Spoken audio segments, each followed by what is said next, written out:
Yes, guys, and a welcome from me, Championship Manager 0102, Lowend to Legend, Part 6. Well, we've got to the very start of Season 6, so we're keeping it in sync here, and it's very, very exciting indeed. We are going to kick off with Matt. Matt has led Bishop Stortford to the Football League. He's got into League 2, and I think, you know, he's done a really good job. There's no doubt about that. And he's had a little bit of luck along the way, and the luck really has to be here at the end of the season. At the end of the season / start of the season, he's made some serious money. He did offload a really, really good player because Nottingham Forest met the £5 million release clause. It was a central midfielder. You may recall him. He picked him up on an absolute steal from Fiorentina, I want to say. Yeah, it was Fiorentina. Absolute steal. Now, the problem Matt's got is he's got himself £5 million there, and he's got some money, but it's being able to replace that sort of calibre. So, in terms of the money situation, they've redeveloped his ground a little bit, which of course he knew was coming. They took a little bit off him, but nothing to really dampen his finances.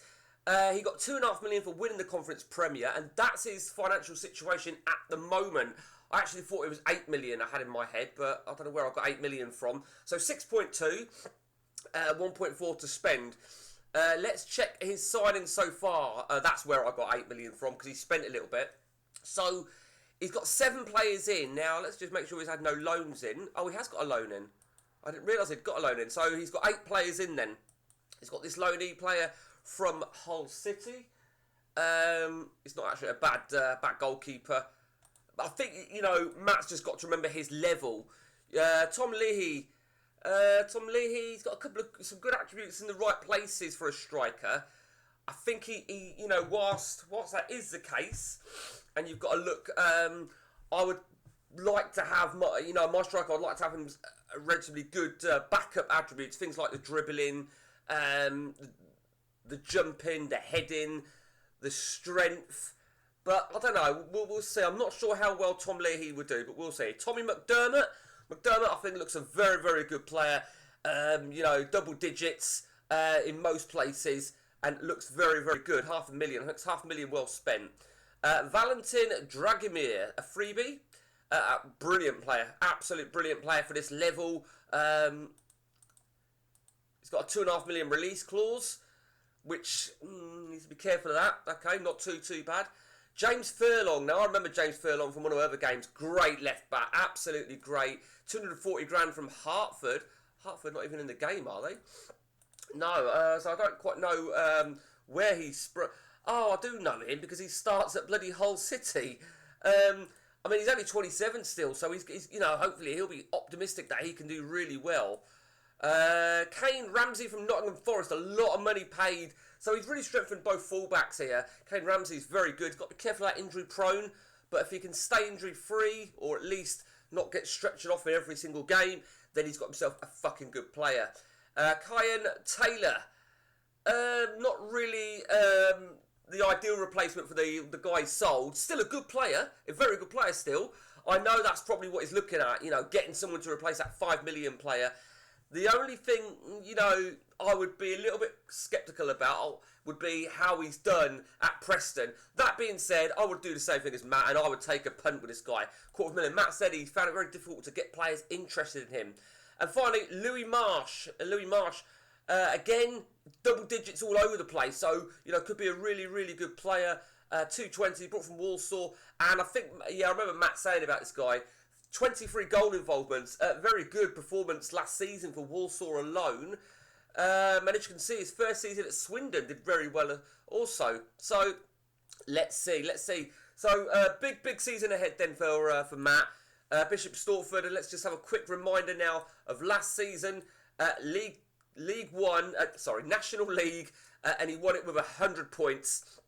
Let me also remind you that he has taken them from the Conference North. Now, of course, let me remind you, he was given the job at Bishop Stortford, having applied for them at the start of Season 3, after being sacked at the end of Season 1 with Oxford City. Unemployed for the whole of season 2, Bishop Stortford arrived in the Conference North. He applied, he got the job, and as you can see, his first season in the Conference North was a success. Second season with the club, finished 11th, disappointingly, but you know he's certainly on the upward trail. Now the League Cup, he has got himself quite a difficult looking first round game. He is away to Wolves. Difficult looking game indeed, and he had no joy in the FA Trophy. Over to me, Leeds United. So I can't remember what the last video said, but we moved to Leeds United sensationally. Despite we weren't at Stockport County very long, we made a bit of I want to call it a cheeky application to go to Leeds. So there you see, 5 months we were at Stockport. We were top of the Championship at the time. After that dreadful sacking at West Ham, the motherfuckers.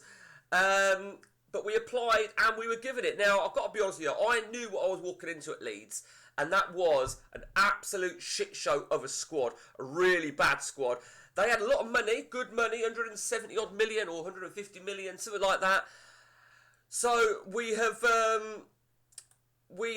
led them. I say led them. We haven't led them anywhere. We finished the season in 15th. You know, we took over I think in 16th, 17th, and I can't really grumble with that. We got our 10 signings in January. We got them, and I think we've done 9 of our next set of transfers. So we'll go through them in a moment. Okay, let's start then. So our first transfer was, we made loads. We made now Caleb Okoli. He's not the greatest.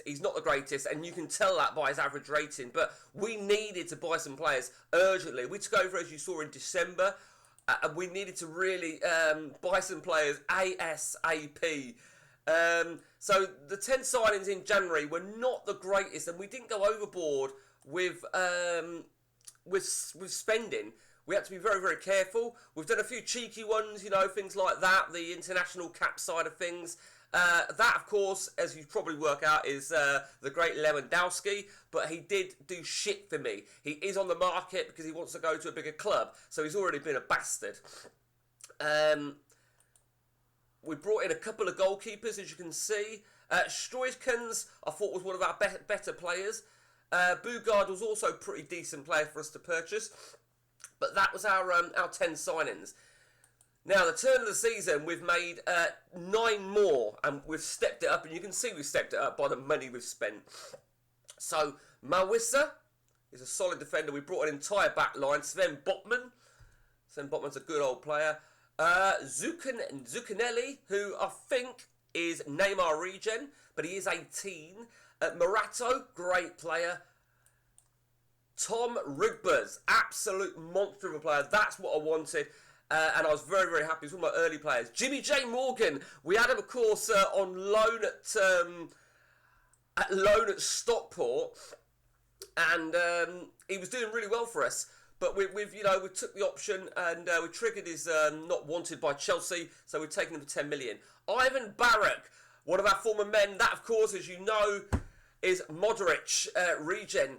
Again, another one at Stockport who didn't do too bad, but I feel that with Modric and Rigbers, they can form a good central defensive partnership. Sal. Now, Sal, you can all work out who that might be. We paid a lot of money for him. That, of course, is Mane. 20 million plus 15. We paid a lot of money for him. We needed a left winger, and that was the guy. And here we are, Diogo Gil. Another former man that we had at Norwich. That, of course, is Ronaldo regen. Well, look at him. So we've got another striker there. So we've got one more player to purchase. We've got good amount of money. And I think we're all set up now. We're maybe going to alter the formation a little bit. We are keeping within the... Why am I missing a defender? We are keeping within the rules there of 2 wide players, 3 at the back. Essentially, it's the razor wire formation, which is that. But I've got this little theory, right? And again, it's just a theory. Someone said to me years ago, or apparently it was the norm, I think it was a myth, that if a player is out of position, they get a default point on the average rating. Some shit like that. And I do think it's shit, if I'm really honest with you. So I've put Zuccanelli with a forward arrow going into the forward because if you look at, I'll give you an example because let's take a look at Jimmy J Morgan. And if you put Jimmy J Morgan as a player comparison, hypothetically, and let's put Zuccanelli also, and I'll show you something, because it begs the question, the difference between a forward and a striker. So you're telling me that Zuccanelli is a better striker, Morgan is a better winger, which I'd agree with, the attacking midfielder. So the place where I've got Zuccanelli, what position is that? Is that attacking midfielder? Are you saying that I should have Jimmy J Morgan starting in the middle? Because I've got a lot more right wingers available to me, you see. So I've taken that on board. So with that in mind, and with what I just said about default points, I wanted these guys with an arrow going into a position that I think they won't get this default point if it exists. I don't know. I really don't know. We shall see. For some reason, I haven't put my last defender in there. I'm not quite sure why. Have I got somebody coming? It might be that I've got somebody coming, I think. I have actually, yeah. That's why I've done that. Because we've got an offer in for this guy. We'll pull out of them too if this comes through. Yeah, that's why. That's why. Okay, so I think the plan is, yeah, for him to come straight in. That's why I got that space there. And that'll be our 10th and final piece of the jigsaw. Expectations for the season. Well, I spoke to Matt.